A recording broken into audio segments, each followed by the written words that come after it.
Hi, hello, and welcome to another episode of the Dunker Spot. Let's get right into the action. Steve, we're here to talk about Summer League today. Caleb Wilson made his Summer League debut. We talked about him a little bit heading into Friday's episode, but that was going to be a matchup that happened by the time the pod dropped, so we didn't talk about him in depth. We now have some Caleb Wilson Vegas film on deck. Against the Memphis Grizzlies, battle with Cam Boozer. 35 points, including a 7 of 11 clip from three, with a lot of those coming off the bounce. And if you watched him in North Carolina, he didn't take a lot of threes, much less make a lot of threes. And so for him to have the opening that he did and to make as many as he did was eye-popping in addition to everything else. And then last night, 19 points, 8 rebounds, 2 steals, 5 blocks against Utah. There was no Darren Peterson in this one, so you didn't get that top 5 matchup. But didn't shoot well, still played well, still filled the stat sheet. So Steve, for you, what are some of your early impressions of Caleb Wilson, Chicago Bull? I mean, continue the excitement of having this top-heavy and deep of a draft class where we have players who can excel and help their teams right off the gate. You know, we talked about AJ DeBonsa and Darren Peterson, Cam Boozer, and then Caleb Wilson comes. It's like, hey, I can also do this. And I think the most interesting part is everyone kind of knew what the top 4 was going to be, and it was kind of easy to slot Caleb Wilson to the Bulls and be like, okay, he's got the athleticism, he's got the size, we know what he can bring to the table. And then self-creation in threes comes to the table and drives. Yes. And it's like, well, if we're going to put that on top of the package, it gets interesting. My brain, as I was watching that first game against the Grizzlies, went to like Kawhi Leonard, where it's just like, okay, you are this. You are now going to become that. And so I'm not saying Caleb will exactly go apples to apples to Kawhi, but in college, you did this because you were asked to do this. There's more that you can do, and you are now doing that. What does that mean for your career, your trajectory? What does it mean for the team? So I was just like, okay, if this is going to be the case, doesn't have to be a perfect world. Doesn't mean you have to do this every single night. But the fact that I know you can, I know you're willing to, you can get to your spots, that's where the fun begins. So that's where I tipped the cat to Caleb Wilson for coming out the gates and just letting everyone know that, hey, there's more in the bag than you thought. Yeah, like I think the variety of the shot making surprised me. Because I think, again, not a draft Nick, but you see him in transitions like, oh, this dude can fly around, you can toss some lobs, he can self-create there, he can drive, put a shoulder into your chest, really good finisher, etc. You see some of the turnarounds late in the clock. It's like, okay, there's some scoring potential here. I think the defense and general athleticism is going to be the calling card very early on. For him to come out the gate with, I will knock down spot up threes, I will knock down pull up threes, I will dribble 5 or 6 times and then get into side steps or step backs. And it's like, oh, well, this is a level of comfort that I didn't anticipate. Forget the numbers themselves for a minute, because you take 7 of 11 from 3 anytime you can. None of those shot attempts that he took looked like he was taking it for the first time. And I think he had a quote about it, like, yeah, I could shoot in college. That just wasn't my role. To your point, Steve, like, this is what I was asked to do. Now I can kind of explore a little bit. And so now, just from a form perspective, like, he can get to more shots than I anticipated. If he can do that, you also have occasional usage as a screener. You have the transition stuff on top of that. There's just an offensive toolkit that he can build on. And once he gets to play with his NBA teammates, and we know how much the Bulls actually just want to run, it should be a little bit more free-flowing for him. Like, the context should be, it's hard to say easier because you're going from summer league talent to NBA talent. There are naturally going to be growing pains to that. But comparatively, it should be a slightly easier context. He shouldn't be asked to self-create as much as he was during summer league. And thus, some of this stuff might be able to pop more. And so him having this kind of foundation offensively really excites me. Go ahead. Well, it's going to be interesting to see how the Bulls build this out, how Thiago Splitter wants to do this, technically with everyone around. I think there's a give and take with that statement you said. Will the burden be on him to completely self-create? No. His ability to get to his bucket, maybe at the start of the clock, maybe in transition, maybe at the end of a clock, I think that's important if the Bulls bog down. So I think there is like a balancing act there to where, okay, if you can do this, can you grow on that? It's going to take some growing pains, but I think the confidence and the moxie exists. So I'm intrigued to see how that grows and how Chicago just kind of tries to build the boat, because I think the context, there are bucket getters in that room and there's pace. So I'm intrigued. I'm right there. No, I think that is more than fair. And I think other thing I would add before I shift to the defensive side of the ball with him, because I want to get your thoughts on his defense. Do you want to get my thoughts on his defense, or do you want to give your thoughts on his defense? No, I want to get your thoughts on his defense because I have not heard or seen your thoughts on his defense yet. You cannot trick me. But anyway, What if I don't have any? Now what? Well, I guess we'll just have to wait then, won't we? But in all seriousness, I wanted to add, like, I feel like collectively we can kind of sprinkle in this player's a dog, this player's super competitive, and it can become a little bit oversaturated in some cases. No, Caleb Wilson is just kind of like that. When you listen to him talk, pre-game, post-game, whatever, like he just has a mindset that I generally enjoy. And as someone that was like in the building for the matchup against the Grizzlies and got a nice media seat, which, brief aside, it really is just kind of the Hunger Games trying to get seats on the media side during Summer League. You get kind of hazy. But either way, being able to sit kind of baseline at the media section and getting to like literally hear him talk and seeing some of the mannerisms after baskets and things, it's like, oh, yes. Whatever, it may be irrational on my part, but it's like, nah, whatever his ceiling is, I feel better about him reaching it just because of how he approaches basketball. He drops 35 in the debut and he's like, we lost. Like, what does this mean? I could have played better. And it's like, sure, in a literal sense, there were things you can clean up because no player plays a perfect basketball game. But if this is where you're at after your first one and you just took a major question mark, if not completely off the table, you at least moved it to the edge of it with the shooting. Your first thought is, I lost, I could have been better. Like, I just love that kind of competitiveness, that kind of straight-mindedness. So, like, I just want to give him the salute on that front. So with the dog mentality, does that bleed into the defense, or is this overall competitor, Caleb Wilson? Also, very quickly, before we get to that, was that a stunt and also a complaint that you dropped? No, it's not. I think for me, as you've known me for quite a while, so by quite a while at this point, like I'm not a pushy person, you know what I mean? And so if me and someone else gets somewhere at the same time, I'm more likely to be like, yeah, actually, you got it. I'll figure something out. You know, this is why I don't like scrums on the media side, because I don't like talking over people. Like, that's just my personality. So when you get to a summer league setup to where there's a whole lot of shuffling in between games, can you get a seat? Can you not? For me, it's just like, ooh, can I nail this in a way that I'm not going to be like second guessing, was I rude to this person when I like jogged over to the table type beat? So that's all that was. But to the defense for Caleb Wilson, incredibly loud stock numbers through his first few games in Summer League, 2 steals per game, 4 blocks per game, Steve. And I guess I'll also add, just for the general activity point, 3 offensive rebounds per game throughout Summer League so far. Very active on the offensive glass. So it's good that not only were the self-creation flashes there, he can just do the dirty work and create extra opportunities for himself and for his team. So I want to sprinkle that in. But 6 stocks per game through his first Summer League game, Steve. What did you like about the defense? What were some things that kind of stood out to you on that end? I just go more philosophy-wise. When you have that kind of size and that kind of talent, how does that translate? That's where my mind goes. So I'm trying to see, okay, what's your activity level like when the ball's pushed in transition? What's your activity level like on the weak side? Are you communicating? Are you pointing? Are you able to switch? Are you able to kind of be in situations where you can recover? And so I felt like Caleb Wilson checked some good boxes. It's Summer League, so you're going to have errors. You're going to have breakdowns. You're like, there's not as much time that's been put into the defensive end. Like, some teams will hammer it, but you only have so much time. So I don't necessarily grade with a pen. I have a pencil. I kind of take notes. And so I've liked just the overall flow as far as Caleb Wilson being able to say, okay, I'm here. I can take a switch. I can understand what I'm supposed to do on the weak side, and I can communicate, and I have the activity on ball at times. So is it a perfect world? No. But like, I don't necessarily grade as harshly with Summer League defense, because I know how hard it is to sustain Summer League defense. It's an abstract more than a concept. So I have liked what I've seen so far as the little things. I'd rather dive into are the little things that you are thinking about than, okay, you're switching and stopping everything. Like, I'll use Kingston Flemons for an example, right? His switchability was probably one of my favorite things that he did in Summer League. Not necessarily that he got stops, but his desire to switch everyone on dribble handoffs, pick and roll. I was like, okay, I like that. And then if I need to pass them off, I pass them off. That's a good skill to have. So those are kind of the little things I'm looking for defensively in Summer League. What do you think about his defense? Okay. Like, I found myself like massively impressed.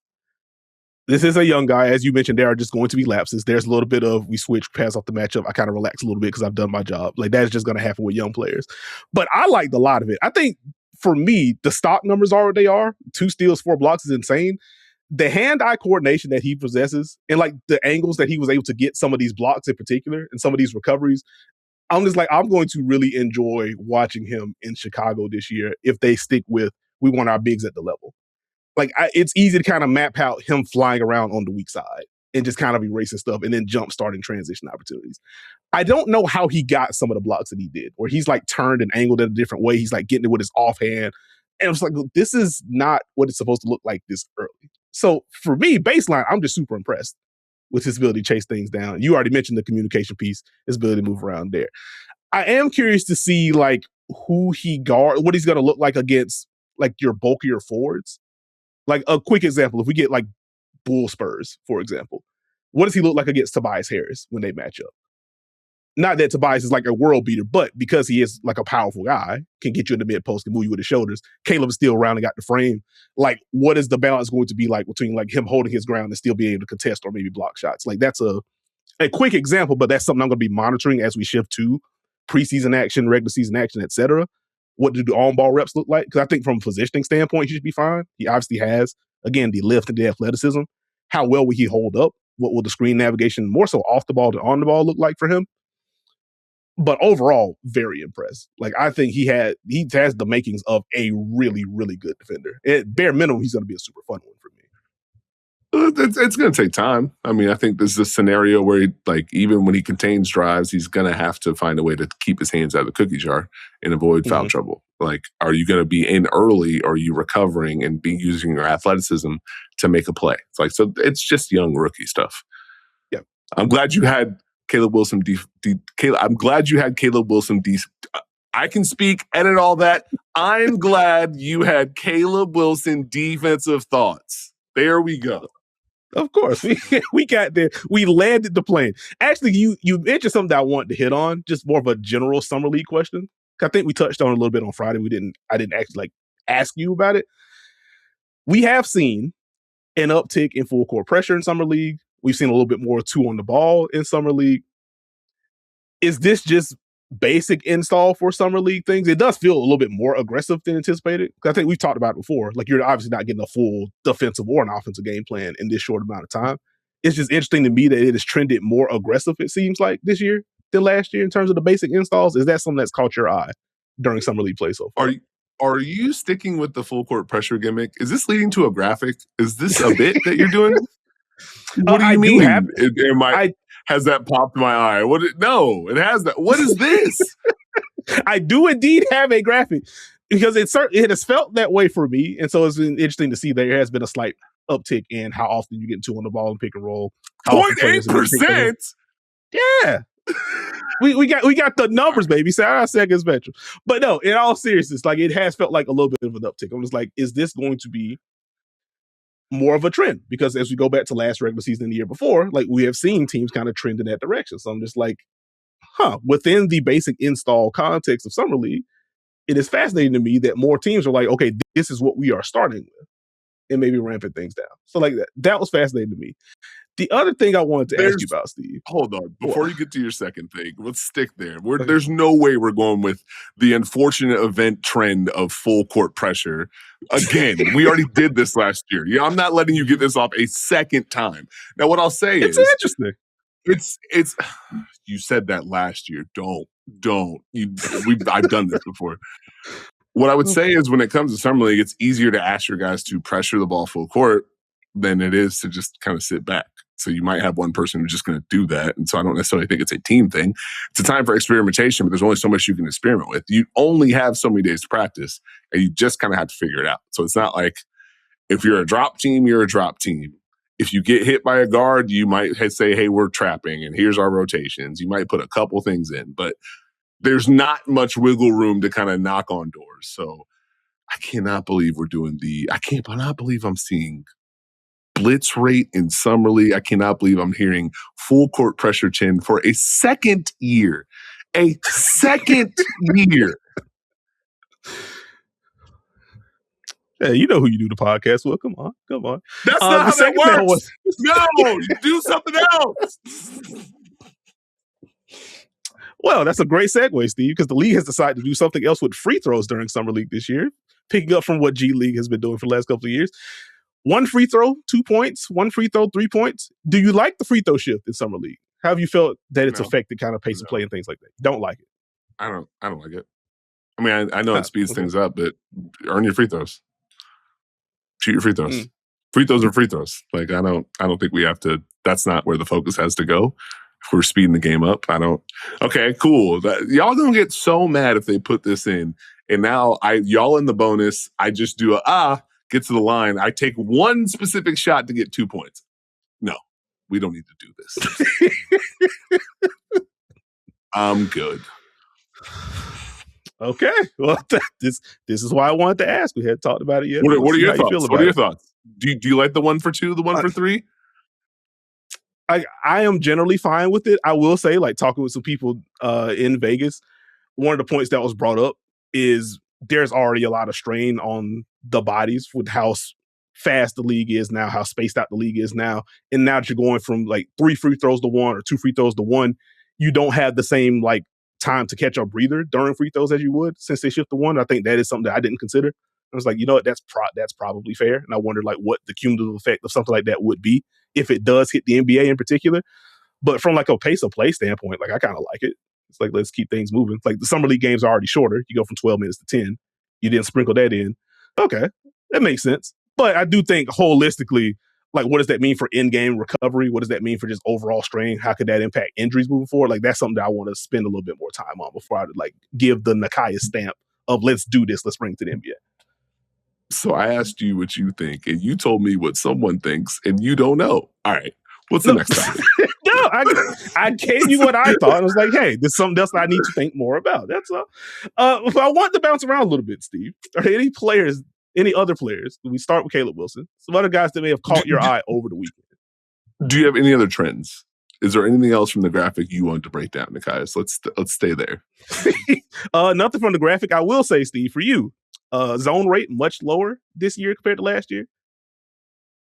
Not many of coaches being. Didn't have time to put the zone in. Sorry. Hey, we're trying to cook. I'm just saying. All right. Where are you at with Brayden Burries? Because he's taken the Milwaukee Bucks fandom by storm, and I'll get this out the way before I throw it to you, and this is why I framed it this way. When I saw one of his buckets and I saw the right-left step back, I thought of a guard that also played for the Milwaukee Bucks last year, and I chuckled to myself internally. So where are you at with Brayden Burries? Oh, my. Well, like this weekend was going to be my official introduction to Brayden Burries. And let me tell you, I am intrigued by the space creation first and foremost. As you talked about, the step back already. He generates so much room on his. He does a really good job of like feeling out a defender's body. Like you were trying to be physical with me. I'm going to use that aggressiveness against you, knock you off your spot. And now I have room to get to a floater, to get to a full-blown step back, especially from behind the arc. So like the space creation is the first thing that popped for me. And then from there, he does have some downhill juice to him. Not the burstiest guy, but he will take you with him on some of these drives. Now, I will say, got blocked at the rim a little bit more than I would have liked for a guard, but like the fact that he can still generate this amount of paint touches is interesting to me. And then just kind of putting in the notes what I want to monitor moving forward is just like, what are the short range counters? Because like obviously in the mid range, get to your pull up, whatever. But like when you get past the free throw line, are you getting to floaters? Or do you some like shoulder bump into push shot, shoulder bump into turnaround jumper? Like what counters is he going to develop? Because again, drive perspective, you're on my hip. I don't really care. I can still navigate. I have a good enough handle to get to spots. So like that is a positive to me. The shooting is what it is. The scoring has been what it has been so far. The fact that he's had this amount of on-ball responsibility and he just really hasn't turned the ball over, that doesn't seem like a thing that is normal for summer league guards, especially summer league guards with high usage. And so that part is impressive for me. But that's where I start. And then defense gets after. I think very physical, very active. I think that's where I start. I don't know. So I think that's kind of where I start.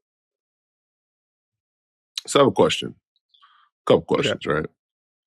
One, this is just an overall positive. If you're a Bucks fan, if the Milwaukee Bucks, you got young talent that's going to be very good. Now, it's going to be interesting to see how the context works as the season goes on. But I will say, if you're the Bucks, Taylor Jenkins usually does well with scoring guards. Going to get you some movement. You can get downhill. We're good to go. The turnover point is solid because it's not like the assists aren't there. This isn't just bucket getting without a purpose. So I'm intrigued by that.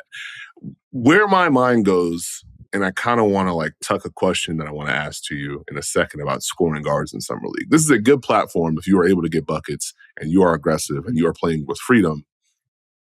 You can kind of step out and be seen in a certain way. Mm-hmm. To the Bucks context, they're gonna have guard play, Nekias. There's no doubt about that. Yeah. If you're talking about Tyler Hero, Ryan Rollins, you're talking about Brayden Burries, you're talking about Jaime Jaquez, like they're going to have, even Ousmane Dieng got after it. Kyle Kuzma was aggressive. Like, I feel like they're going to have people that went after it. And so I'm intrigued to see how he fits in that context. But you got to feel good about having a player with that kind of skill, that kind of talent, and that kind of mindset. Like, you hear the quotes from him where it's like, yeah, I would like to be all rookie.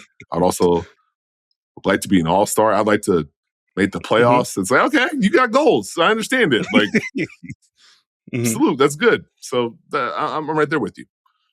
Yeah, that's good. The other thing that I would add, just on the drive point, because of the way that he won some of these drives, and again, like not 100 miles per hour, I might go 80, but I'm taking you with me because I'm physical. It unlocks some of these like late passing reads for him that I'm intrigued by. Like, get to some like lay down passes or some lob opportunities, some kickouts to the wing or to the opposite corner. It's like, okay, he's seeing this stuff. Didn't always end up in an actual assist. Average 4 so far during Summer League play. But it's like, okay, he is still kind of dictating terms to a degree. And being able to find these things late versus predetermining, something that you talk often about. Young guards have to learn, okay, it's fine if you have the right answer. You can't just go into it saying, this is my answer. The fact that he's able to find these kind of plays late and then also mix in this guy's already open, I can hit you early type thing. Like that, the processing kind of stood out to me on that front as well. So, okay, wanted to give the quick salute to Brayden Burries. Now, real quick, let's stay in the bucket getting category. Let's go to Cleveland. Let's talk about Maleek Thomas. And so for me, Summer League, again, is made for bucket getters. And if you drop 30 points in the Thomas and Mack Center on Sunday, and you follow that up with 35 points in the Cox Pavilion on Monday, you put your stamp into some Summer League lore. And so Maleek Thomas, who clearly wants to know I should not have been a second rounder, and his play has backed it up. Where are you at with him having these kind of performances in Vegas? Literally the first thing I have typed out in my notes, Steve, is what a darn bucket, with bucket in all caps. The array of baskets that he has scored over these handful of games is insane. He's leading Vegas Summer League in scoring a little bit over 28 points per game, 45.8% on 8 3-point attempts per game. And like similar to the earlier conversation, it's not like he's just taking spot ups. It is some spot ups off some swing opportunities, but it's also a whole lot of off the dribble stuff in transition, in pick and roll. I got a switch. Let me boogie. I could go to it. And just from an aesthetic standpoint, Steve, give me a jumper with a lean and or a flick, I'm likely going to be in. He has both. And so I like watching him take shots. Now, with anyone that can get buckets like that, there's always going to be the question of, okay, did you have to take that one? You can make this shot, but was there a passing read available for you? And so as he moves from the Summer League context, like that's going to be something that's going to help him have some staying power. But I'm not like super concerned because even within that over 4 assists per game, he did make basic reads on top of the scoring. So like, I'm not super concerned, but this is going to be something I'm keeping an eye on. But man, his ability to get to the off the dribble stuff. Actually, can I ask you a scoring process question on Maleek Thomas? What you got? How do you feel about his floaters? I don't mind it because there's a rhythm and a cadence he has when he gets to him.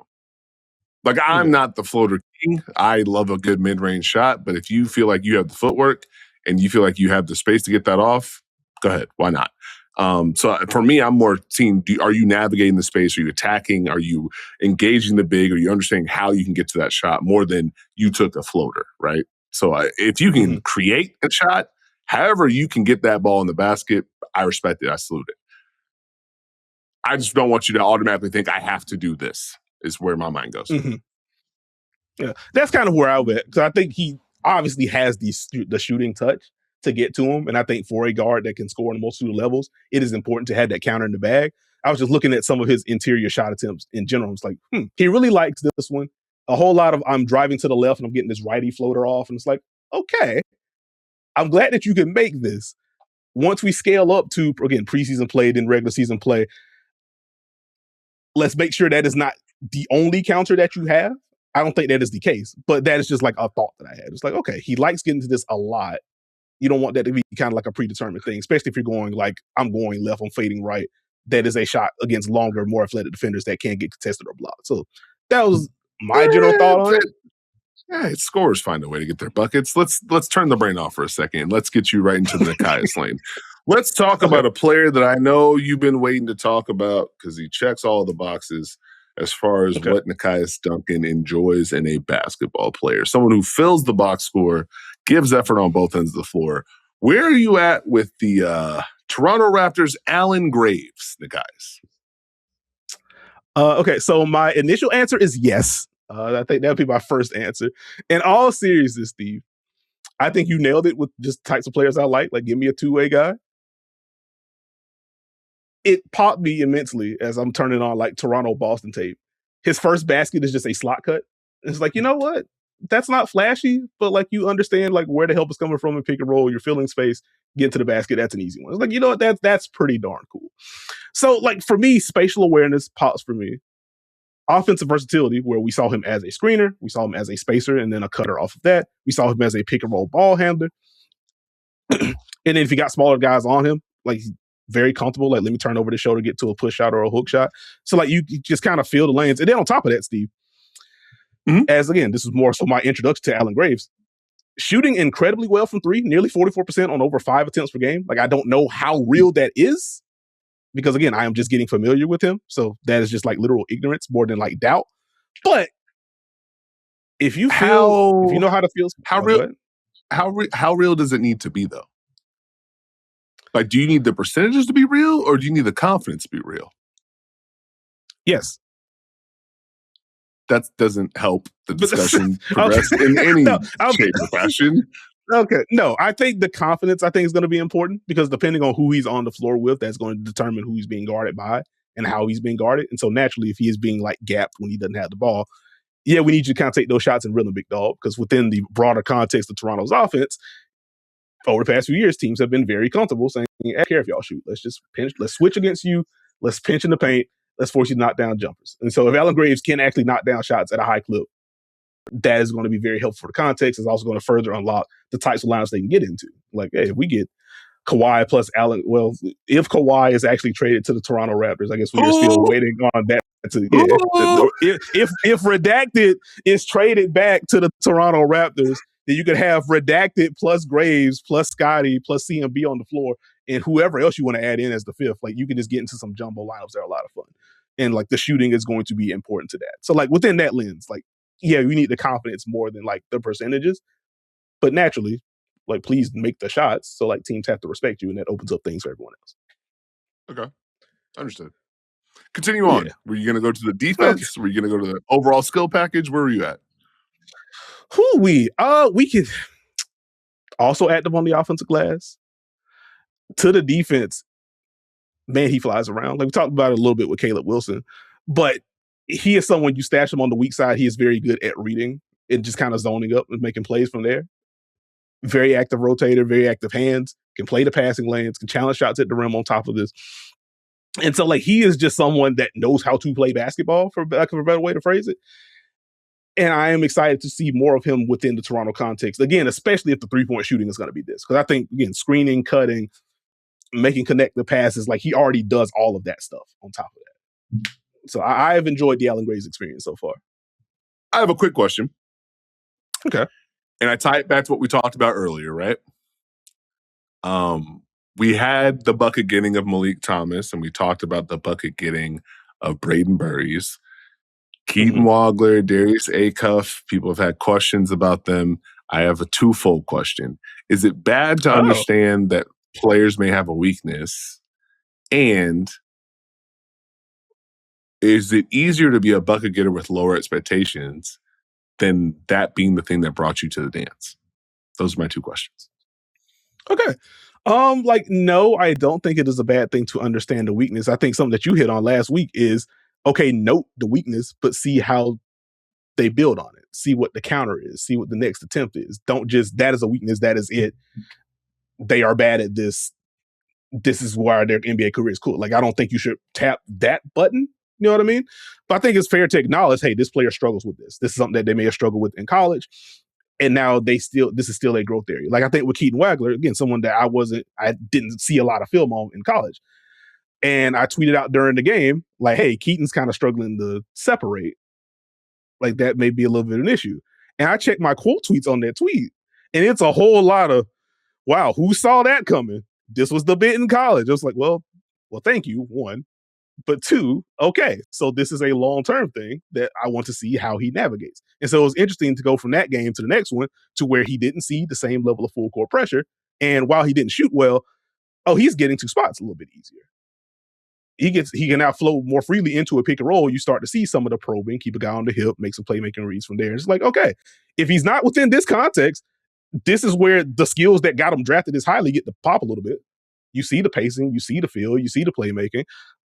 He was more aggressive as a scorer within the context as well. So it's like, okay, like I felt better about this game than I did the Kings game. And when you transport him into like the more NBA context for him, if he's playing off of Darius Garland or someone like that, he's more in a role where he gets to attack more tilted defense. Like, okay, I can easily see what this can look like. You know what I mean? So that's where understand the weakness. It does give you a starting point in terms of, okay, what am I looking for in this game? Something that you talked about on this pod, mailbag episodes, et cetera, is like, if you only look for the thing, you are only going to see the thing. So you do have to be cognizant of that piece. But I don't think it's inherently bad to recognize, hey, this has to get better. Yeah, I wanted to ask that question. So great answer. Love that. Did you have any other additional summer league thoughts, Nekias, before we move on? I would say Sergio de Larrea. I love the passing from him. A whole lot of lobs last night. I wanted to sprinkle that in. But love the pick and roll feel. Wasn't super burst, didn't win drives purely, at least not consistently, but was still able to kind of mosey his way into deep paint touches. And then from there, he just reads defenses so well, processes the floor so well. So you get into some of the late playmaking reads. Again, a whole lot of lobs.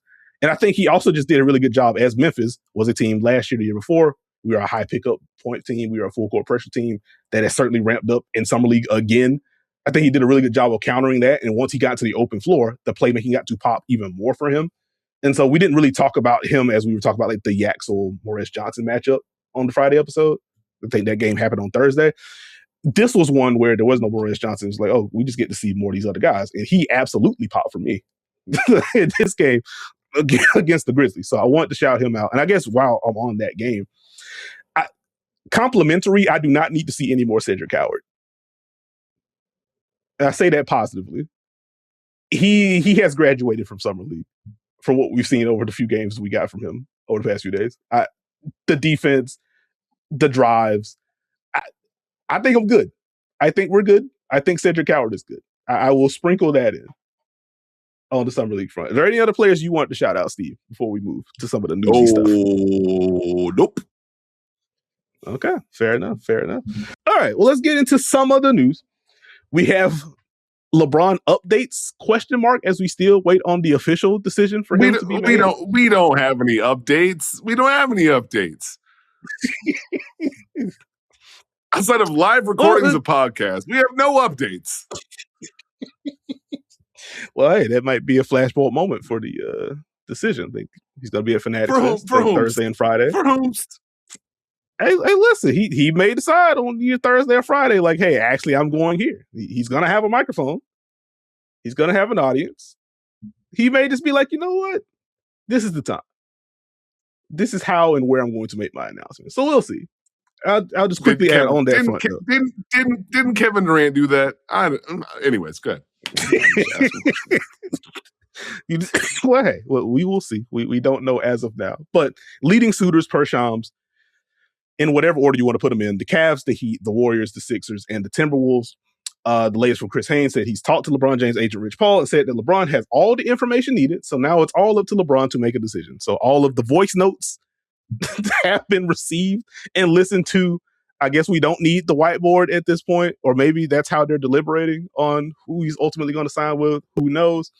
That's the latest that we have from Shams plus Chris Haynes. We are still waiting on the decision. Steve, on the LeBron front, and I will just say, I am not LeBron, so I don't know what specifically he wants and what blend of I want to win versus I want to be happy versus I want off. He wants happiness. He wants happiness. Happiness is a very broad term. Happiness. He said happiness. He did. That's all. Yeah, you gotta laser in on what he said. He said it. This is true. Do we think he'd be happiest with the homecoming to Cleveland? Is this going to be as Draymond got to chop it up with LeBron in person? Hey, big dog, you play with me.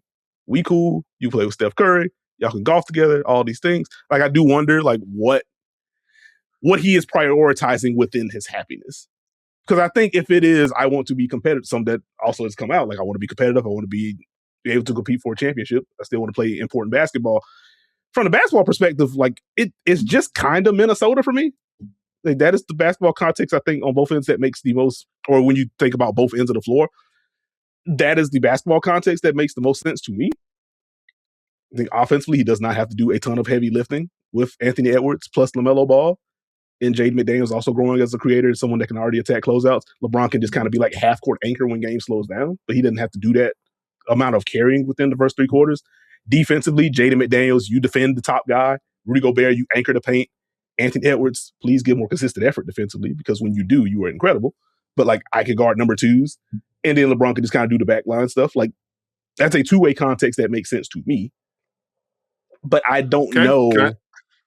Yeah, go ahead. Can I play devil's advocate real quick, Nekias? Sure.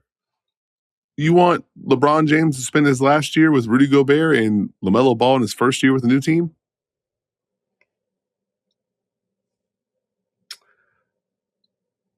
I think it makes some basketball sense still. I think even with the something that we talked about when the trade was made.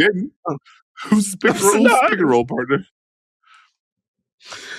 I mean, if you want to switch LeBron, Rudy pick and rolls, like, I still don't love, like, bigs having to try to defend LeBron, especially if he's flowing into other stuff for, like, Anthony Edwards, LaMelo with, like, handoffs and things like that. So that can still work. Also, Ant or LaMelo could just set screens for LeBron. True. So, like, there are some things that just wanted to ask, since apparently your definition of happiness has led the Wolves to be number one, as you have apparently moved the Heat to number 5 for your personal purposes. Well, it's fine. Don't worry about it. Yeah, they're not number 1, so it's okay. The Sixers fit intrigues me. I thought you had an update, by the way. Where's the update? LeBron knows where he wants to go, and we're waiting. That's where we've been at the whole time. I think the Philly fit is interesting. I don't know if he does that, but that's a lot of firepower to play with. They'd have to figure out depth, but that's okay. Heat already know what that is. Cleveland already know what that is. Golden State already know what that is. So now we just got to wait and find out, where is the joy going to come from for LeBron James? And where does he feel like he will have the most joy on the basketball court? Because I think there is a fit for every one of these places. I think everyone will pit them apart and say, oh, Cleveland doesn't have this. Miami doesn't have this. Golden State doesn't have this. You add LeBron James to a ready-made scenario. All these teams are very good to degrees. And now they add LeBron James to the mix. And so I think that's the intrigue for me. That's the fun. What does LeBron end up adding? Because for me, I think whatever team LeBron joins, that's top 5 team in the league. I'll just put it down. Okay. Pencil, not pen. Pencil, not pen. I like that. As I was, like, thinking about LeBron stuff, I tried to rank the teams in, like, 3 different areas. Like, I have a basketball power ranking. I have, like, a storybook ending power ranking. Did you combine them? Did you aggregate these? Did you combine all of these? Or did you actually have... Well, how are we going to know who the champion is? I mean, I can still pick. You know what I mean? But I just wanted to rank these out. Just like, okay. I was trying to figure out, like, happiness has been the thing, but, like, what exactly is the thing that's going to bring him the most happy? Okay, so from the basketball perspective, I have the Wolves 1. I have the Heat 2. Okay. I have the Warriors 3. I have the Sixers 4. I have the Cavs 5. I do. Next. As far as the storybook ending, what is the story that makes the most sense for LeBron to kind of close out his career? I have the Cavs 1. I have the Heat 2. I have the Warriors 3. I have the Sixers 4. I have the Wolves 5. Okay. In terms of just general off court, I want to expand, et cetera, et cetera. I have Golden State 1. I have Miami 2. I have Cleveland 3. I have Philly 4. I have Minnesota 5. So I guess if we're doing like the aggregate thing, honestly, if we're doing the aggregate thing, it's probably gold. It's probably Golden State then Miami. If we're looking at it, are we sure? How's that math? Because Miami was second in every category, so their number is 2. There's 2. Yeah. So the Warriors your won in all 4. Your 3 of the other 2. Your formula was Miami. I see what you did there, buddy. Okay, so that'd be Miami because that's just 6 if we're just adding up. That'd be 6. Golden State would be 7, so that'd be second. And then from there, I think that's Cleveland, then Minnesota, then Philly. I think is how they rank out from doing quick mental math. So we have it is funny.